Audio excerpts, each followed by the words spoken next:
سب کو متفق دیکھ کر المرک نے مصر پر حملے کا فیصلہ کر لیا، مگر اس کے دلی خدشات ابھی ختم نہیں ہوئے تھے۔ اس نے فوج کو تیاری کا حکم دیا اور لشکر کشی کی ظاہری ہیبت طاری کر کے مسلمانوں کو ان کی پیش قدمی کی صحیح سمت کا اندازہ نہ ہو۔ اس نے یہی ظاہر کیا کہ لشکر حمص پر حملے کے لیے جا رہا ہے تاکہ مسلمان دھوکے میں رہیں۔ محرم 564 ہجری بمطابق اکتوبر 1168 عیسوی کے وسط میں المرک اپنی فوج کے ساتھ اسکلان سے مصر کی طرف روانہ ہوا۔ اسی دوران اسے مصر کے بعض امراء کے پیغامات وصول ہوئے جو شاور سے تنگ اور فرنگیوں کے ساتھ دینے کے لیے تیار تھے۔ وہ فرنگیوں کے ذریعے شاور کو اقتدار سے ہٹانا چاہتا تھا۔ ان پیغامات سے نصرانیوں کا حوصلہ مزید بڑھ گیا۔ اگرچہ نصرانیوں نے اپنی فوج کشی کو پوشیدہ رکھنے کی کوشش کی تھی، مگر نور الدین زنگی کو خبر مل گئی۔ اس نے مختلف صوبوں کے حکام کو فوراً لشکر تیار کر کے اپنے پاس آنے کا حکم دیا۔ ادھر المرک یکم صفر 564 ہجری بمطابق 3 نومبر 1168 عیسوی کو مصر کے سرحدی قصبے بلبیس پہنچ گیا۔ اب اس کے چہرے سے شرافت و مروت کا وہ نقاب بھی اتر چکا تھا جو اہل مصر کے سامنے پہن کر وہ خود کو نجات دہندہ باور کراتا تھا۔ اب وہ استعمارانہ عزائم کا حمل ایک جلاد نظر آ رہا تھا۔ اس نے ایک درندے کی طرح بلبیس پر حملہ کیا اور وہاں قتل عام کر کے پوری آبادی کو موت کے گھاٹ اتار دیا۔ 5 دن تک وہاں ظلم و ستم کا بازار گرم رہا، مگر اس غارت گیری کا نتیجہ فرنگیوں کے حق میں بدتر ثابت ہوا۔ مصر کے کئی امراء جو المرک کو اپنی حمایت کا یقین دلا چکے تھے، بلبیس کے باشندوں کا انجام دیکھ کر خوفزدہ ہو گئے۔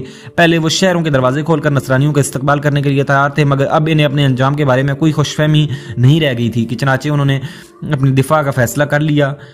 چند دن بعد عیسائی لشکر قاہرہ کی طرف روانہ ہوا۔ قاہرہ کے قریب تاریخی شہر فسطاط واقع تھا جو عمر بن عاص رضی اللہ عنہ نے بسایا تھا۔ عام بول چال میں شہر مصر سے یہی مراد لیا جاتا تھا۔ بنو عبید نے اپنے دور میں اس کے بالمقابل قاہرہ تعمیر کر کے اسے دارالحکومت قرار دے دیا تھا، مگر اس کے باوجود مصر کی گنجان آبادی فسطاط ہی تھی۔ المرک مسلمانوں کو اتنا دہشت زدہ محسوس کر کے بے حد جری ہو چکا تھا۔ اسے نظر آ رہا تھا کہ اس کے مشیروں کی رائے صحیح تھی اور وہ کسی دقت کے بغیر مصر فتح کر سکتا ہے۔ اس نشے میں وہ تیزی سے قاہرہ کی طرف بڑھ رہا تھا اور شاور اس کے خوف سے کانپ رہا تھا۔ اس موقع پر شاور نے نصرانیوں سے دفاع کے لیے ایک نہایت قابل نفرت تدبیر اپنائی۔ اس نے یہ سوچ کر کہ کہیں عیسائی قاہرہ پر حملے کے لیے فسطاط میں مورچے نہ بلا لیں، فسطاط کی آبادی کو شہر سے نکال کر قاہرہ کی طرف ہانک دیا اور اس 550 سالہ تاریخی شہر کو آگ لگا دی۔ شہر میں ہر طرف شعلے بھڑکنے لگے، دھوئیں کے مہیب بادل میلوں دور سے نظر آتے تھے۔ کہا جاتا ہے کہ فسطاط کو آگ لگانے کے لیے 10,000 مشعلیں اور تیل کے 20,000 کنستر استعمال کیے گئے تھے۔ یہ اتنی بڑی آتش زدگی تھی کہ شہر 54 دن تک جلتا رہا۔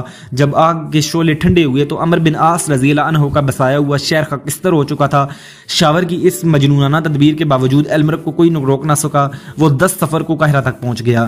نصرانیوں کو قاہرہ کا محاصرہ کرتے دیکھ کر آزد لرز گیا۔ مصری محل میں ماتم برپا ہو گیا۔ آزد نے اپنی عورتوں کے کچھ نوچے ہوئے بال برق رفتار قاصد کے ذریعے نور الدین زنگی کے پاس حلب روانہ کر دیے اور ساتھ ہی ایک خط بھی بھیجا جس میں حالات کی منظر کشی کے بعد لکھا کہ میری مدد کرو، میری عورتوں کو فرنگیوں سے بچاؤ، یہ شاہی محل کی خواتین کے بال ہیں جو تمہیں مدد کے لیے پکارتی ہیں۔ نور الدین یہ خط پڑھ کر مصر کے بارے میں بے حد فکر مند ہو گیا۔ ادھر قاہرہ کا محاصرہ سخت سے سخت تر ہوتا جا رہا تھا، تاہم شہر کی بلند فصیل کافی دنوں تک حملہ آوروں کو روک سکتی تھی۔ مصری وزیر شاور سفارت کاری کا ماہر تھا۔ اس نے المرک کو پیغام بھیج کر اپنی سابقہ دوستی یاد دلائی اور اسے سمجھایا کہ اس معاملے کو صلح و صفائی سے کچھ لوگ کچھ دو کے مطابق طے کر لینا بہتر ہے، ورنہ دونوں کا مشترکہ دشمن نور الدین مصر پر قابض ہو جائے گا۔ یہ سفارت کاری کامیاب رہی۔ المرک نور الدین کے نام سے یوں چونکا جیسے کسی بھیانک خواب سے ہڑبڑا کر اٹھ بیٹھا ہو۔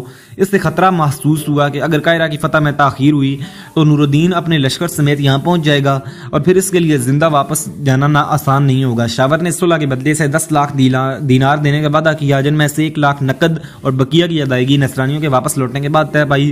نصرانیوں کے جانے کے بعد شاور نے بقیہ 9 لاکھ دینار جمع کرنے کے لیے قاہرہ اور دوسرے شہروں میں کارندے متعین کر دیے، مگر پورا ملک معاشی زب و حالی کا شکار تھا۔ عوام کا بہت کچھ عیسائی پہلے ہی لوٹ چکے تھے۔ سب سے بڑا شہر فسطاط جل کر کوئلہ ہو چکا تھا۔ اس کے لیے لاکھوں کوششوں کے باوجود شاور 5,000 دینار سے زیادہ جمع نہ کر چکا۔ آخر تنگ آ کر وہ بھی نور الدین زنگی سے مدد مانگنے پر مجبور ہو گیا۔ اس نے دہائی دی کہ اگر اہل شام نے مدد میں تاخیر کی تو مصر کفار کے پاس چلا جائے گا۔ سلطان نور الدین نے مصر سے نصرانیوں کو نکالنے کے لیے ایک بار پھر حملے پر غور کرنا شروع کر دیا۔ آزد نے نور الدین زنگی کو مصر کی تہائی حکومت دینے کا وعدہ بھی کیا تھا۔ آخر نور الدین نے حملے کا فیصلہ کر لیا۔ اس مہم پر شیرکو کا جانا بھی ضروری تھا کیونکہ مصر کے نشیب و فراز کو اس سے بہتر کوئی نہیں سمجھ سکتا تھا۔ خود آزد نے اسی کہ مصر میں تعینات کیے جانے پر اصرار کیا تھا۔ شیرکو ان دنوں اپنی جاگیر حمص کی دیکھ بھال کے لیے گیا ہوا تھا۔ سلطان نور الدین نے صلاح الدین یوسف کو، جسے ان دنوں دمشق کے منتظم کی حیثیت حاصل تھی، فوراً اپنے پاس حلب بلوایا۔ وہ حاضر ہوا تو سلطان نے کہا اپنے چچا شیرکو کے پاس حمص جاؤ اور کسی تاخیر کے بغیر جلد از جلد میرے پاس آنے پر آمادہ کرو۔